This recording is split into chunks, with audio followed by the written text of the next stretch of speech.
Gloria a Dios. Amén. Abre tu Biblia en el Salmo 78, versículo 24 y 25.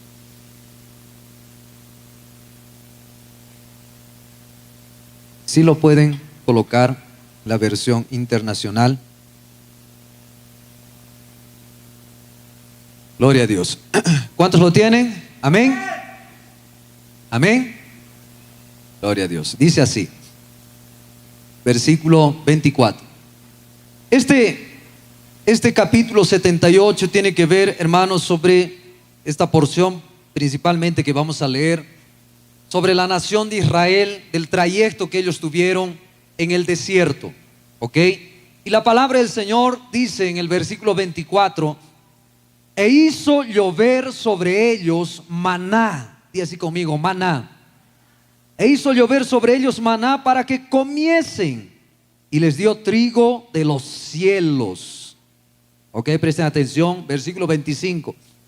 Pan de nobles comió el hombre, les envió comida hasta saciarlos. Esa es nuestra versión normal.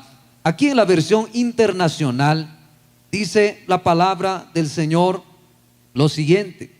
Dice así: todos ellos comieron pan de ángeles. Dios les envió comida hasta saciarlos. Ese pan de nobles, la versión internacional lo traduce como pan de los ángeles. Entonces el pueblo de Israel, mientras estaba en el desierto, ¿ok?, porque ellos salieron de Egipto y después de atravesar el Mar Rojo, llegaron a un lugar llamado Mara, donde las aguas fueron amargas, ¿verdad? Pero después de transcurrir un tiempo más, ¿qué pasó? Ellos tuvieron hambre y ellos comenzaron a clamar, ni siquiera a clamar, a reclamar en sí, ¿ok? Y Dios les dio, dice, el maná. ¿Y qué era el maná? El maná era el pan de los ángeles. Wow, ¿a cuántos les gusta el pan? ¿No les gusta el pan? En este tiempo estamos sufriendo, ¿no? Porque el pan ha subido. En mi barrio es bendito. Antes nos daban pan, 7 panes por un sol. ¿Dónde es mi barrio? Yo recuerdo que un día estaba acá en el local de la iglesia y fui a comprar, y en las tiendas dan 6 por un sol. Yo fui a comprar pan aquí a la tienda y me dio 5 panes y yo le reclamé. Yo le dije, pero señora, son 6 panes, le dije. No, son 5 panes, me dijo. Molesta a la señora. Y yo le dije, pero en mi barrio me dan 6 panes. Y ella me dijo, anda a tu barrio entonces, me dijo. Yo creía que en todo lugar estaban vendiendo pues a 6 por un sol en ese entonces, ¿no? Y la palabra del Señor dice de que la nación de Israel, ellos comieron pan de ángeles. Pero cuando nosotros vamos al original en el hebreo, la traducción correcta en sí de esta porción que dice pan de ángeles no es necesariamente pan de ángeles, sino hay una traducción que en el español no la tenemos, pero que es la traducción literal del hebreo, y lo traduce como el pan de los poderosos. Di así conmigo, el pan del poderoso. ¿Ok? El alimento del poderoso.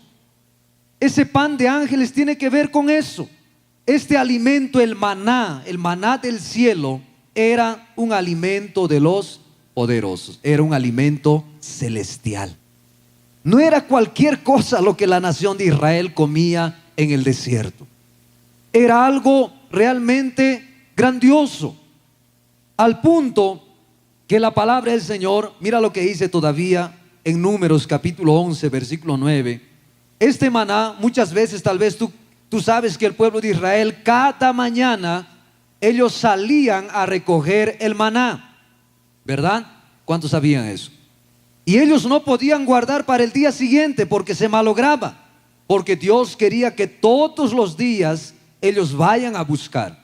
Eso nos habla también de la actitud que debemos tener nosotros todos los días de acercarnos al Señor. Porque ¿quién es ese maná? Ese maná, el apóstol Juan, en Juan capítulo 6, él dice de que es Cristo, el pan del cielo que descendió.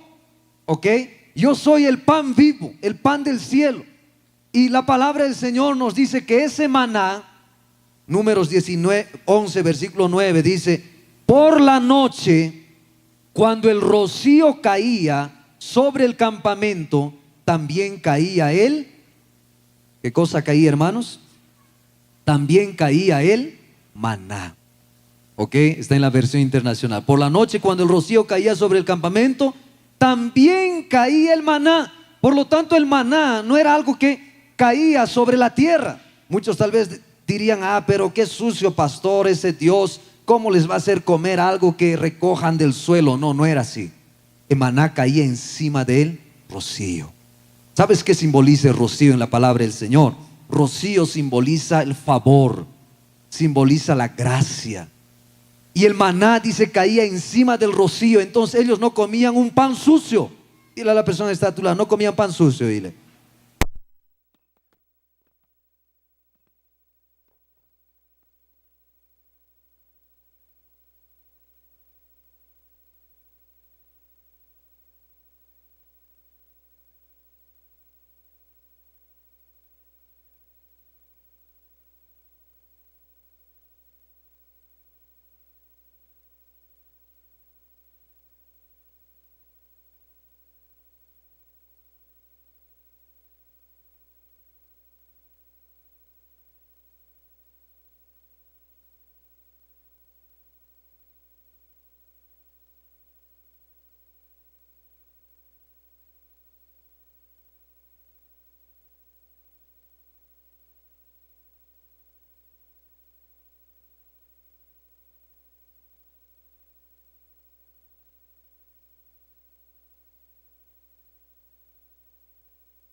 Porque la nación de Israel, el día que salió de Egipto, cuando ellos comieron del cordero, que es Cristo Jesús, todos ellos fueron fortalecidos.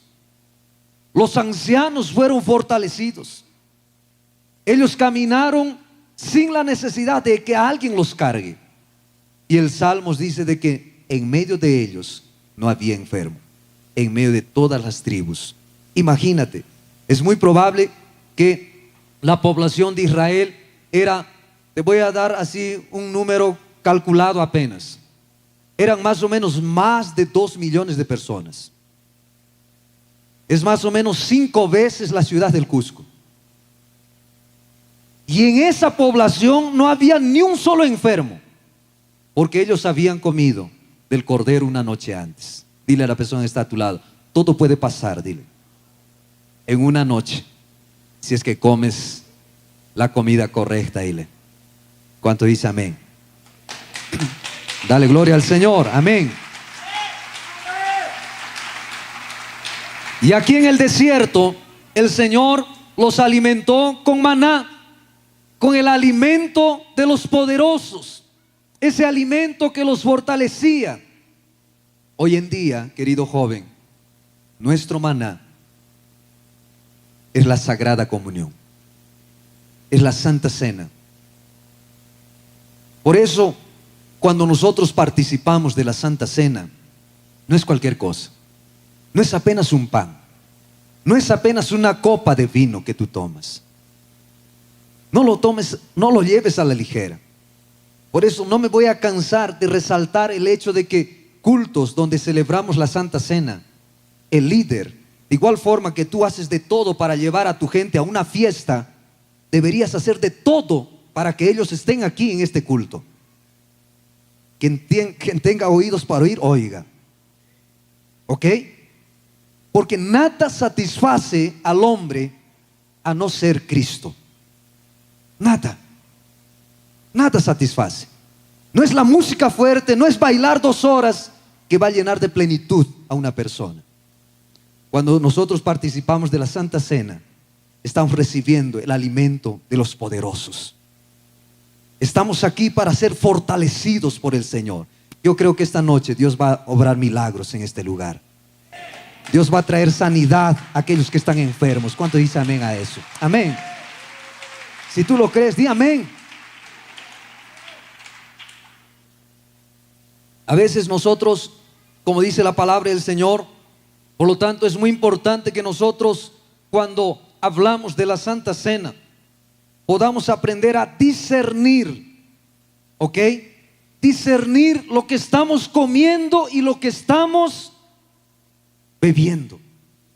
Aprende a discernir.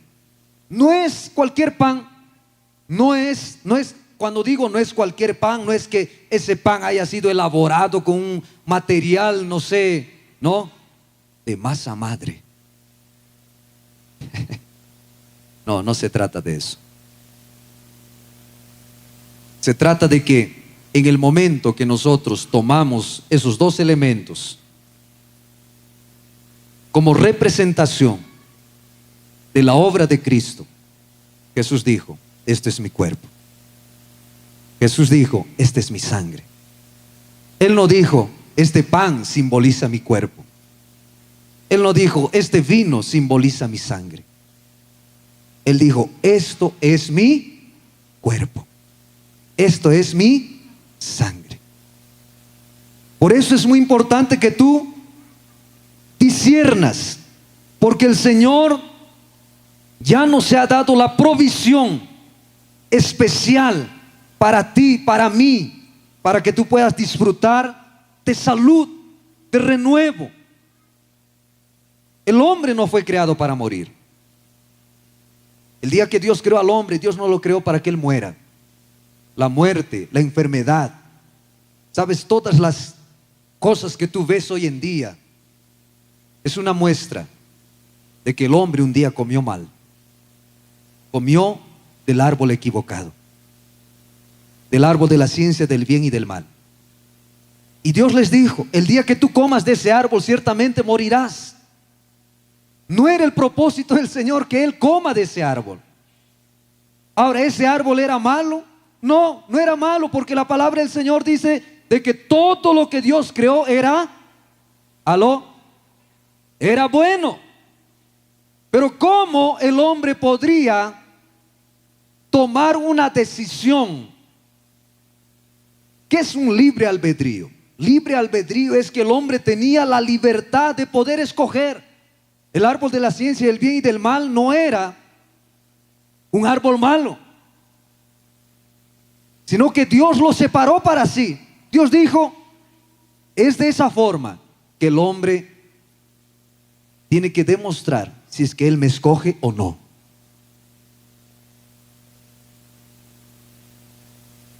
Imagínate si no habría nada, ¿Cómo el hombre podría realmente decirle a Dios: Dios, yo te elijo, Dios, yo te escojo? Ese árbol estaba ahí para que el hombre pueda usar su libre albedrío. ¿Entiendes?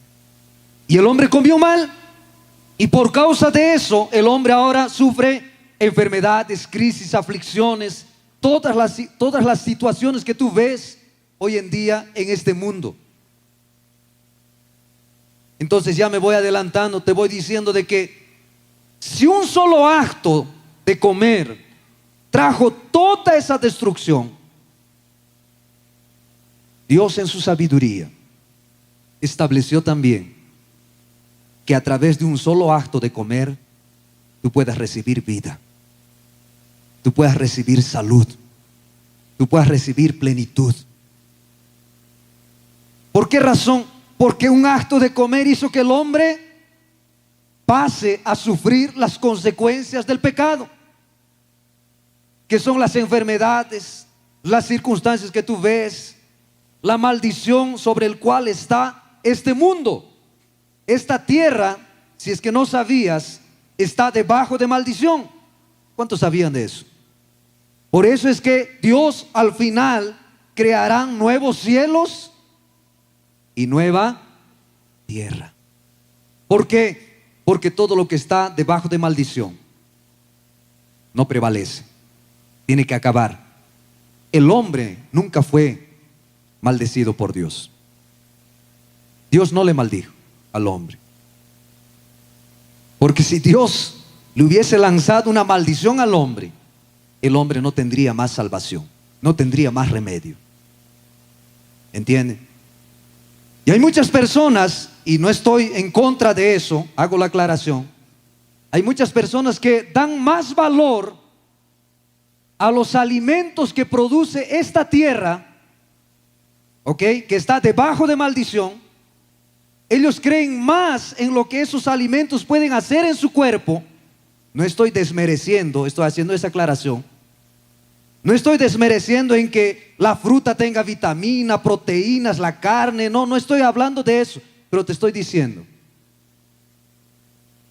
que este mundo está debajo de maldición. Esas frutas pueden tener vitaminas, proteínas, carbohidratos, todas esas cosas, pero no están en su plenitud, porque están debajo de maldición. Todo este mundo, ¿entiendes? Pero hay muchas personas que dan más valor a una dieta que a la Sagrada Comunión, que a la Santa Cena. Es ese contraste que yo quiero mostrarte esta noche. No estoy diciendo que a partir de mañana ya no comas fruta, ya no comas verduras, ya no comas carne. No. Yo hago que las señoras del mercado me linchen. Come tu fruta, come tu carne.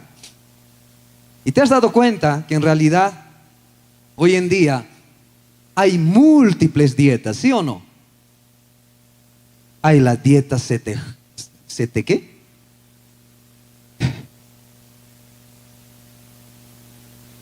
Hay la dieta del Mediterráneo, hay la dieta de tal, unos dicen solo carne y verduras, otros dicen no, solo verduras, otros dicen no, tiene que ser solo frutas, otros dicen no, tiene que ser, no puedes comer carne.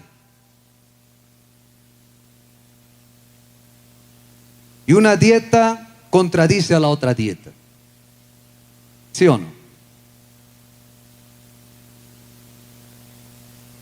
Dios ha creado todo, todo es bueno, apenas toma con acción de gracias. ¿Cuántos dicen amén? Da gracias al Señor. Tienes carne, come dando gracias al Señor. Tienes fruta, come dando gracias al Señor. Amén. Pero no desvalorices este tiempo, este momento, el acto de participar de la Sagrada Comunión, de la Santa Cena. No le des menos valor.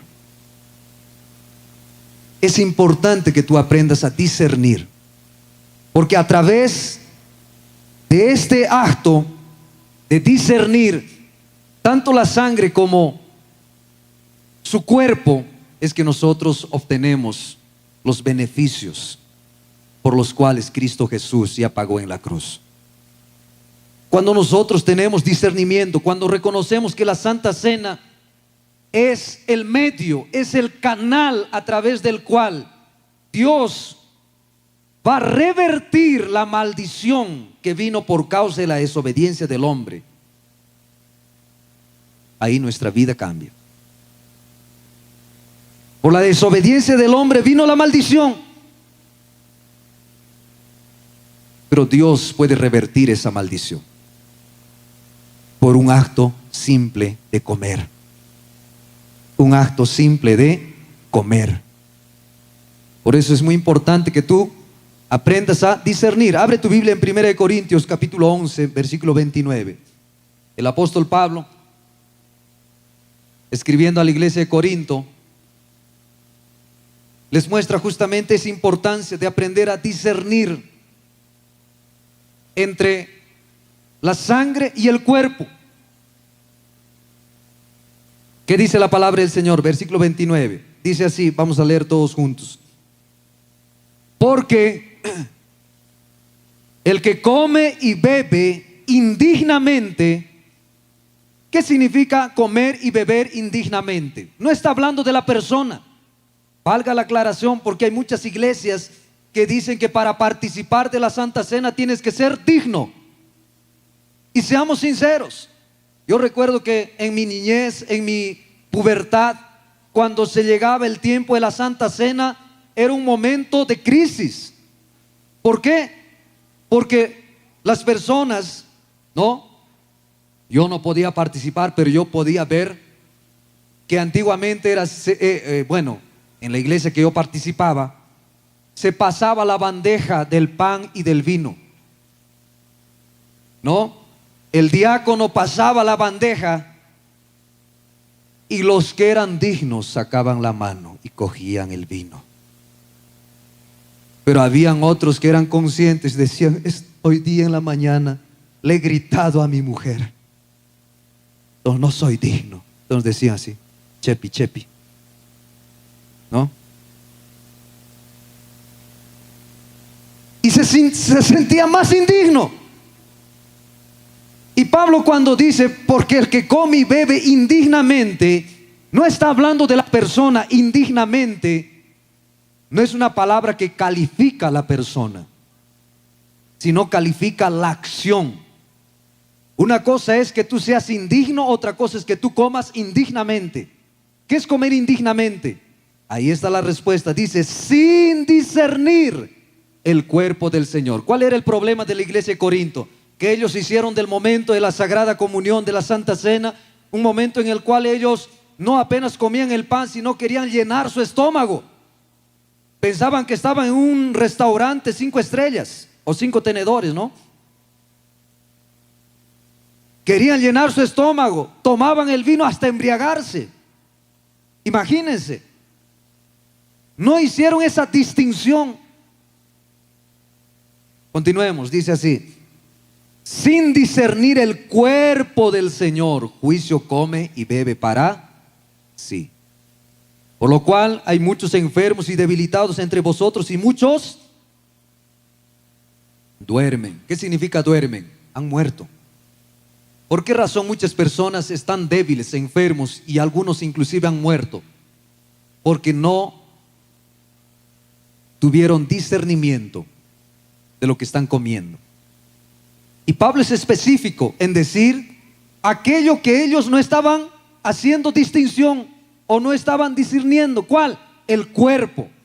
¿Por qué razón? Porque cuando se trata del vino, todos tenían claridad de que el vino era para qué. El vino representa la sangre de Cristo. Y la sangre de Cristo, como dice Colosenses 1:14, Colosenses 1:14 dice, en quien tenemos redención por su sangre. ¿Qué más tenemos a través de su sangre? Colosenses 1:14 dice, perdón de pecados. Dile a la persona que está a tu lado, la sangre es para el perdón de tus pecados. Entonces, en relación a la sangre, al vino, no había problema. Todos tenían certeza, claridad de qué, de que la sangre era para el perdón de pecados. Efesios 1:7 dice: en quien tenemos redención. ¿A través de qué? Por su sangre, el perdón de pecados.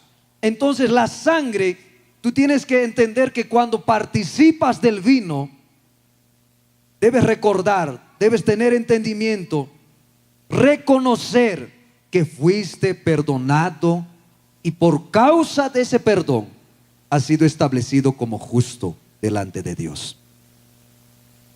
De que no hay más acusación para aquellos que están en Cristo Jesús. ¿Cuántos dicen amén a eso?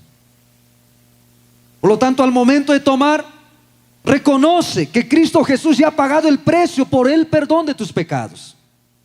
Recibe ese perdón. Sé libre de toda acusación, de toda condenación. Sé libre de aquello que te está atormentando. ¿Has tropezado? ¿Has fallado? Sí, ok. Pero Dios no te quiere ver atrapado debajo de esa acusación. Muchos creen que por el tanto lloro es que su vida va a cambiar. No es así. Tu vida va a cambiar cuando tú aceptes el perdón del Señor. El creer que Cristo Jesús ya ha derramado su sangre para perdonarte. Es eso lo que va a hacer la diferencia en tu vida. Entonces la sangre es para el perdón de nuestros pecados. Por lo tanto, tú puedes acercarte por eso confiadamente. Di así conmigo, confiadamente. ¿A dónde, pastor? Al trono de la gracia. Puedes aproximarte delante del Señor. ¿Por qué? Porque su sangre fue derramada. Hoy día, cuando tomes del vino, recuerda eso, que Jesús ya pagó ese precio. ¿Cuántos dan gloria a Dios por eso? Dale gloria al Señor ahí donde estás. Amén. Ahora, ¿y el cuerpo, pastor? Pablo dice: porque el que come y bebe indignamente sin discernir el cuerpo del Señor, juicio come y bebe para sí. ¿Por qué dice juicio come y bebe para sí? Porque si tú comes y tomas sin discernir, es como si estarías tomando cualquier bebida. Es como si estarías comiendo cualquier pan. No va a hacer ningún efecto en tu vida. ¿Entiendes? Pero cuando tú comes ese pan sabiendo que es el cuerpo de Cristo, que allá en la cruz fue golpeado, molido, lacerado, para que tú no sufras más ninguna maldición, ninguna enfermedad, entonces serás libre de esa enfermedad. Serás libre de esa maldición. ¿Cuántos dicen amén a eso? Por eso Pablo dice: sin discernir el cuerpo del Señor. El pan es su cuerpo. ¿Y su cuerpo es para qué, pastor? Es para nuestra sanidad. Mira lo que dice Marcos 7:26. Este pasaje habla de la mujer sirofenicia. Cierta vez una mujer que no era judía, era sirofenicia, dice, o sea, como dice aquí, era griega. ¿Qué pasó?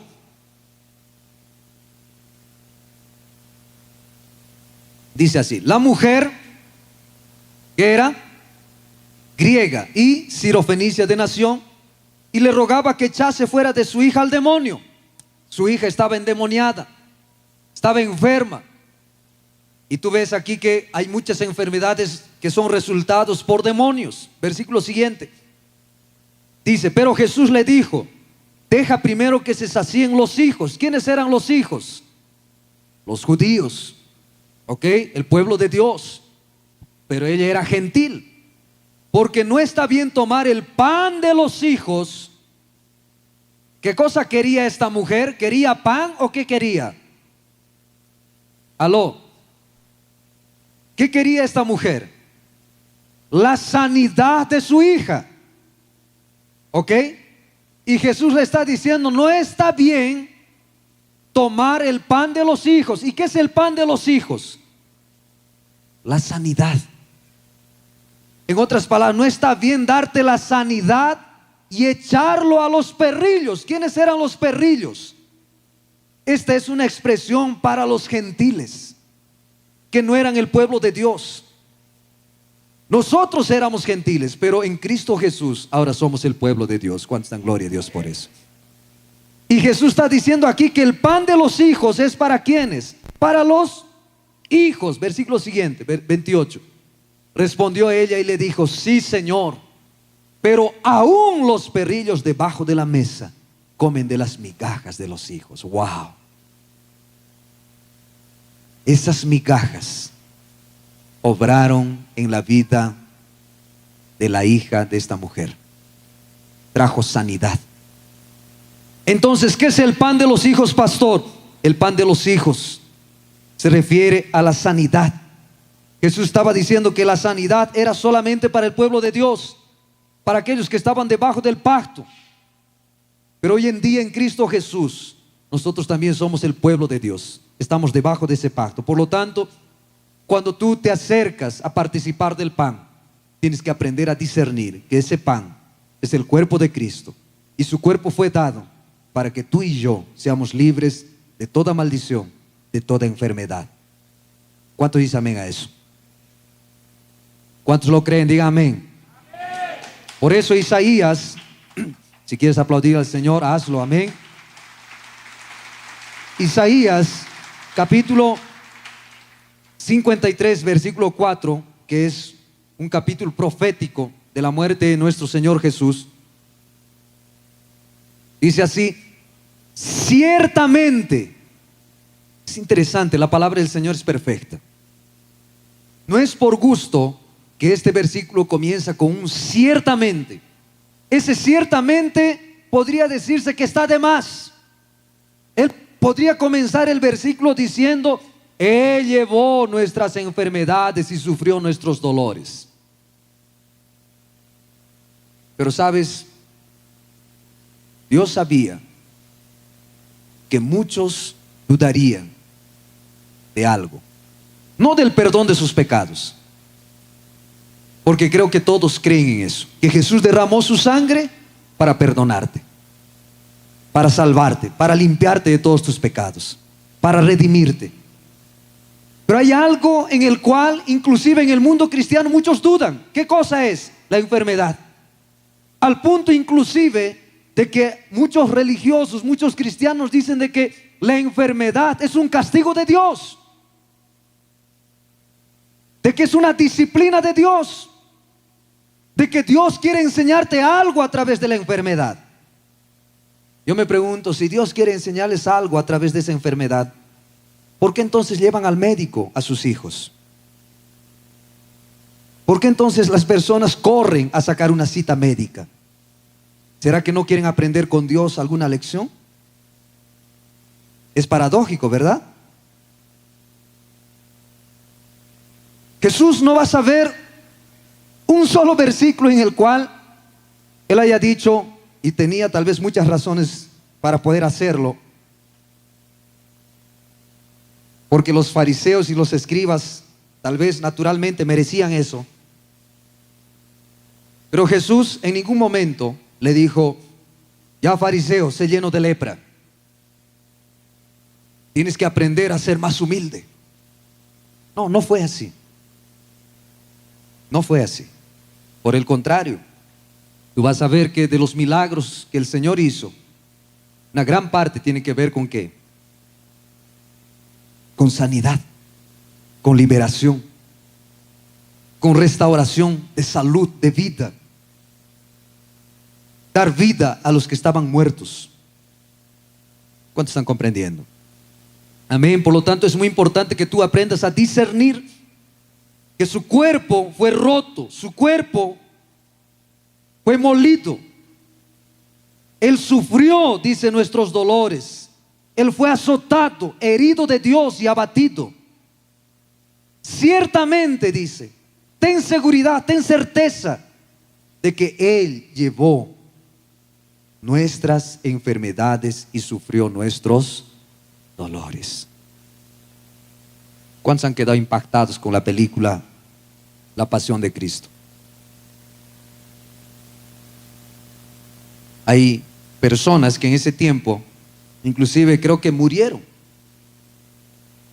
¿no? Les dio paro. ¿Por qué? Porque era pues algo así muy difícil de asimilar, impactante. Pero sabes, esa película no se compara con la realidad. La realidad fue peor aún. La palabra del Señor, si tú sigues leyendo aquí Isaías 53, vas a encontrar que en él no había belleza. Su cara estaba desfigurada. Él no era atractivo porque había sido completamente molido por ti y por mí. ¿Cuántos dan gloria a Dios por eso? Por lo tanto, hoy en día tú puedes comer vida, puedes comer salud. Abre tu Biblia en Juan capítulo 6. Juan capítulo 6 dice lo siguiente.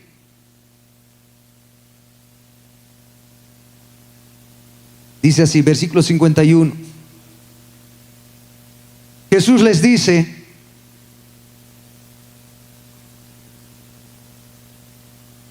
vamos a leer desde el versículo 48 para que puedan ver la comparación con lo que hemos hablado del maná. Jesús dice: yo soy el pan de vida. Y Jesús les dice a los judíos: vuestros padres, ¿quiénes eran esos padres? Sus antepasados. Comieron el maná en el desierto. ¿Y qué pasó cuando ellos comieron el maná en el desierto? Murieron. ¿De qué está hablando aquí? ¿De algo espiritual? ¿Ah? ¿Ellos murieron espiritualmente?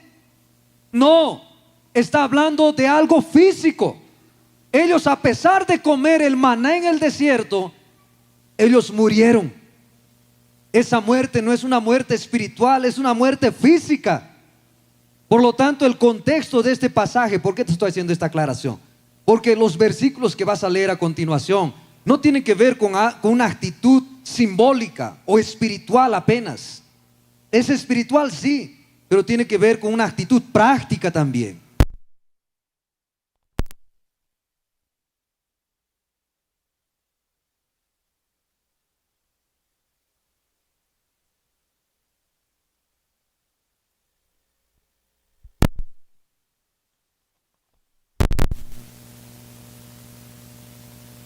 ¿Por qué no muera? Porque no es la voluntad de Dios que tú mueras. Vuelvo a repetir, ¿de qué muerte está hablando aquí? ¿Muerte física o espiritual? Física. Es muerte física. Jesús no va a decir en un versículo al respecto de la muerte física y al siguiente al respecto de una muerte espiritual. No tendría sentido. Continuemos, dice así: yo soy el pan vivo que descendió del cielo. Si alguno comiere de este pan, vivirá para siempre. Y el pan que yo daré, ¿cuál era, hermanos? Es mi carne, la cual yo daré por la vida del mundo. Entonces los judíos contendían entre sí diciendo: ¿cómo puede este darnos a comer su carne? Esa palabra comer en el griego tiene que ver con masticar. ¿Ok? Aquí está siendo bien específico. Si tú vas al griego, vas a ver que tiene que ver con masticar. No es algo simbólico apenas. Por eso los judíos ahí se asombran. Versículo 53, Jesús les dijo: de cierto os digo, si no coméis la carne del Hijo del Hombre y bebéis su sangre, aquí está hablando de la Santa Cena, no tenéis vida en vosotros. ¿Qué vida es esa? La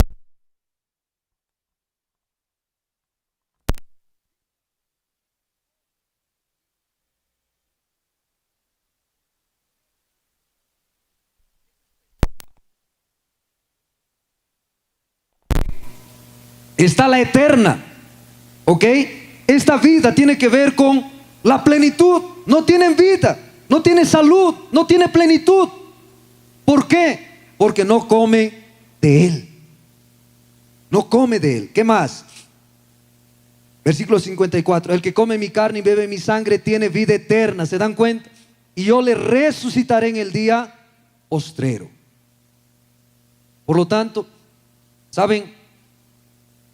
Aquí no está hablando necesariamente de salvación. ¿Ok?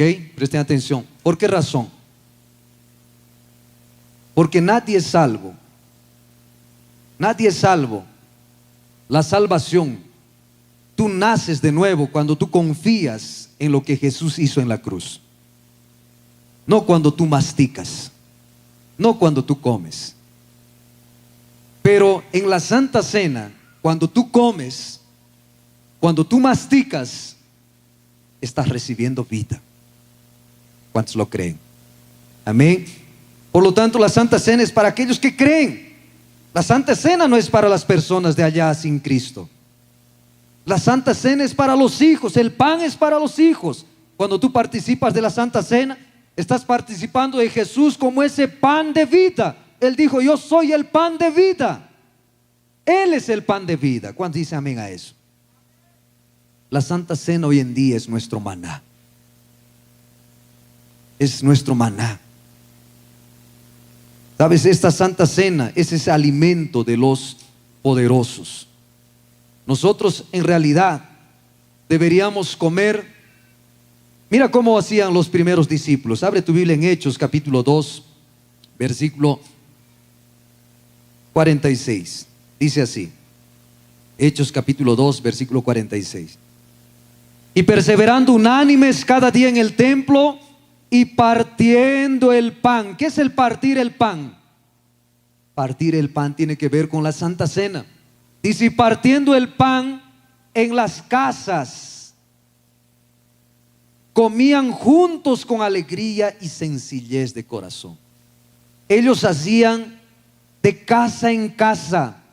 Un día visitaban a la casa de Mateo, partían el pan. De pronto tal vez iban a la casa de José, partían el pan. Participaban de la Santa Cena. De casa en casa. Si tú lees más adelante en el libro de los Hechos, tú vas a ver que cierta vez Pablo visitó a una de las iglesias y ellos estaban reunidos. Y en medio de esa reunión, dice, una persona cayó del tercer piso porque se durmió, porque Pablo predicaba como pastor Eliud muy largo.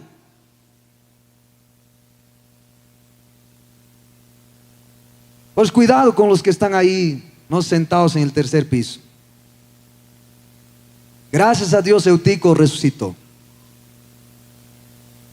Pero ¿qué pasó? Después de eso, ellos podrían haber dicho: ah, no, Pablo, no, ya ha habido un muerto, felizmente ha resucitado, entonces vámonos a casa. No fue así. ¿Por qué? Porque ellos estaban reunidos no para escuchar a Pablo. El primer propósito para su reunión fue participar de la Santa Cena. Ellos daban ese valor. Ellos no estaban reunidos apenas porque alguien había venido. Yo te aseguro que si en nuestras redes sociales colocamos fulano tal, este sábado predicará, y ese fulano tal es un pastor de renombre, todas las sillas estarían tal vez llenas. ¿Por qué? Porque vienes tal vez por una persona. Sí, es un hombre de Dios, es una mujer de Dios, es un hombre ungido. Pero ¿por qué no es así cuando hay la publicidad? Este fin de semana, culto de Santa Cena. Oh, voy a reunir a toda mi célula. Todos tienen que participar, todos tienen que recibir vida. ¿Cuántos están comprendiendo lo que estamos hablando?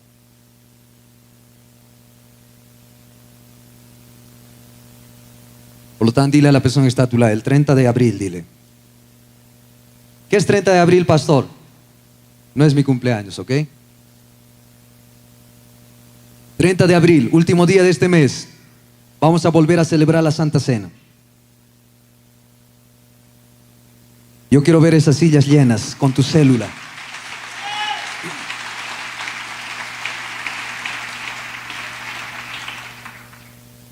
Y sabes, Dios, querido hermano, querido joven, Dios se siente amado cuando tú recibes. Di así conmigo: recibes.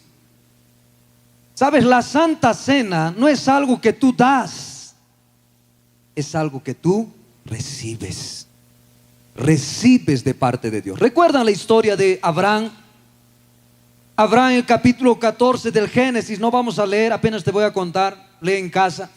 Él pelea, solo él, contra 4 reyes, con 318 hombres.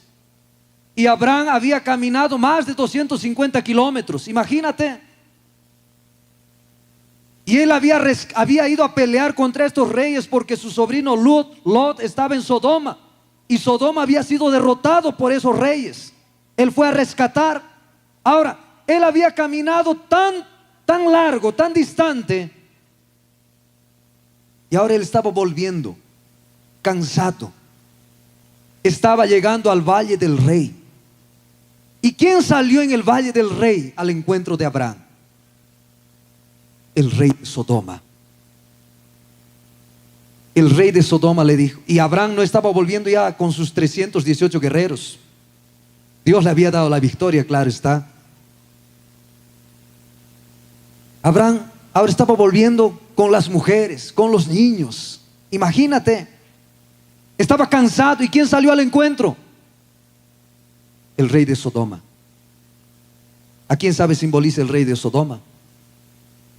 Al diablo. Si tú lees el nombre del rey de Sodoma, significa justamente eso. Pero en ese momento que se presenta el diablo, y yo quiero decirte eso, sabes, normalmente el diablo siempre se presenta después de grandes victorias sobre tu vida. Fue lo que pasó con David. David era un victorioso. Había vencido por todo lado. Y el diablo lo hizo caer. ¿Por qué? Porque él no estuvo vigilante. Después de una gran victoria siempre necesitamos, por eso, tener una actitud de oración, de reconocer que fue por el Señor. Porque el diablo sabe que en ese momento tú estás con tu escudo bajo, con tu espada guardada, porque te sientes victorioso. Inmediatamente después que se presentó el rey de Sodoma, se presentó ¿quién? ¿Ah? ¿Quién? Nadie sabe. Melquisedec, rey de Salem. ¿Y qué le trajo a Abraham? Dice que Melquisedec sacó pan y vino. En el momento más difícil de Abraham, estaba lleno tal vez de temor, de miedo por las represalias, porque tal vez esos reyes se iban a levantar nuevamente. Estaba cansado. ¿Quién vino a su encuentro? Melquisedec. Y le dio pan y vino. Le entregó. Por eso, cuando tú participas de la Santa Cena, no estás dando algo al Señor, estás recibiendo de Él. Y esta noche vamos a recibir de Él. Vamos a recibir vida. ¿Cuánto dice amén a eso? Dale gloria al Señor. Aleluya. Y sabes, Dios se siente amado cuando tú recibes justamente la Sagrada Comunión. Porque ese es el lenguaje de nuestro Señor. Abre tu Biblia en 1 Corintios capítulo 11, versículo, nuevamente ese pasaje que hemos leído, versículo 24. Dice así, el apóstol Pablo dice, versículo 23, porque yo recibí del Señor lo que también os he enseñado. Pablo, ustedes saben que Pablo durante 3 años desapareció. Y él fue instruido directamente por el Señor. Por eso Pablo dice, yo recibí del Señor. Porque lo que vas a leer está en los evangelios, pero Pablo no estaba en esa última cena. Y Jesús le dio esa instrucción. Dice, yo recibí del Señor lo que también os he enseñado, que el Señor Jesús, la noche que fue entregada, tomó pan y habiendo dado gracias, lo partió y dijo, tomad, comed, esto es mi cuerpo, que por vosotros es partido. Haced esto. ¿Qué dice? Repite así conmigo, en memoria de mí. Asimismo tomó también la copa después de haber cenado, diciendo, esta copa es el nuevo pacto en mi sangre. haced esto todas las veces que la bebiereis. ¿En qué? Una vez más di, en memoria de mí. ¿Cuántos de ustedes tienen tal vez en su billetera o en su celular la foto de un ser querido? Tan insensibles son, ¿no? Ya has visto, hermana, no estás en el cortejo, no ha levantado la mano, no te tiene en su celular. Ten en cuenta eso. Cuando tú ves la foto, tú recuerdas a esa persona. Recuerdo a mi esposa, a mis hijos. Y más aún cuando estás de viaje, tal vez estás distante, ves la foto y tienes memoria de él o de ella. Lo recuerdas con amor. ¿Sabes qué es lo que Jesús está diciendo?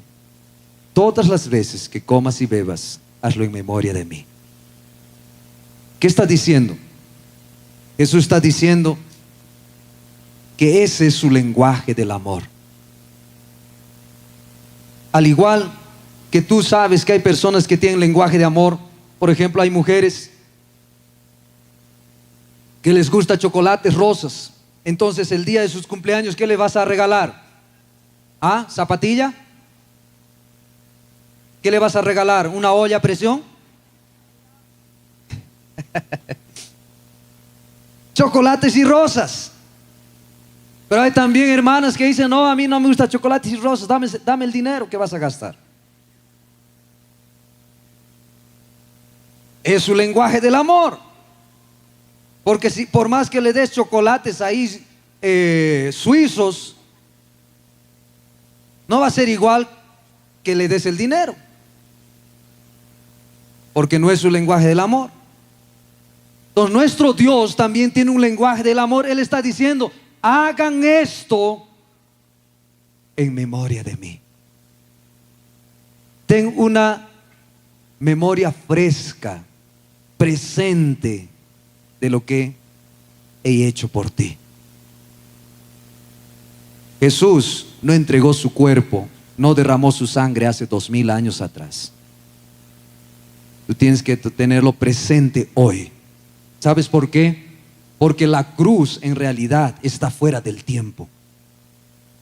Apocalipsis dice que el Cordero fue inmolado inclusive antes de la fundación del mundo. Imagínate. Entonces, si tú coges el pan, el vino, hace 2000 años atrás Jesús derramó, entonces, sabes, no va a haber un recuerdo fresco en ti.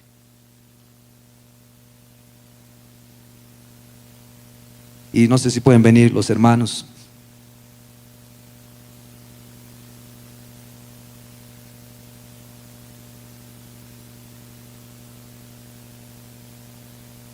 Mira lo que dice Números capítulo 11, versículo 5. El pueblo de Israel, cierto día, después de tiempo, ellos se hastiaron del maná. Y mira lo que dice, versículos 5 y 6. Números 11, no 21. Nos acordamos del pescado que comíamos en Egipto de balde. ¿Sabes qué significa de balde? En otras versiones dice gratuitamente, abundantemente. Ahora seamos sinceros, el pueblo de Israel, ¿qué era en Egipto? Eran esclavos, ellos no comían gratuitamente. Están mintiendo. Y dice, nos acordamos que comíamos en Egipto de balde el pescado, de los pepinos, los melones, los puerros, las cebollas y los ajos. Y ahora nuestra alma se seca, pues nada sino este maná ven nuestros, ¿qué dice? Nuestros ojos.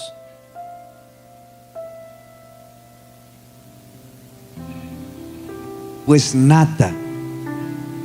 En otras versiones dicen este pan ligero, sin valor. El pueblo de Israel llegó a un punto en el cual ellos vieron el maná como nada, sin valor, sin precio. ¿Y sabes cuál fue el problema por causa de eso? Mira lo que dice más adelante. Números capítulo 11, versículo 34. Y llamó el nombre de aquel lugar Kibrot Hataba. ¿Por qué razón? Por cuanto allí sepultaron al pueblo codicioso. El pueblo que había deseado otras cosas fuera del maná. Quedaron sepultados ahí. Porque menospreciaron el pan de los poderosos. Lo vieron como algo liviano. No hagas del momento de la Santa Cena algo liviano. Ve este momento como un momento que tú vas a recibir del Señor. ¿Cuántos dicen amén a eso? Me gustaría que ahí en tu lugar te pongas de pie.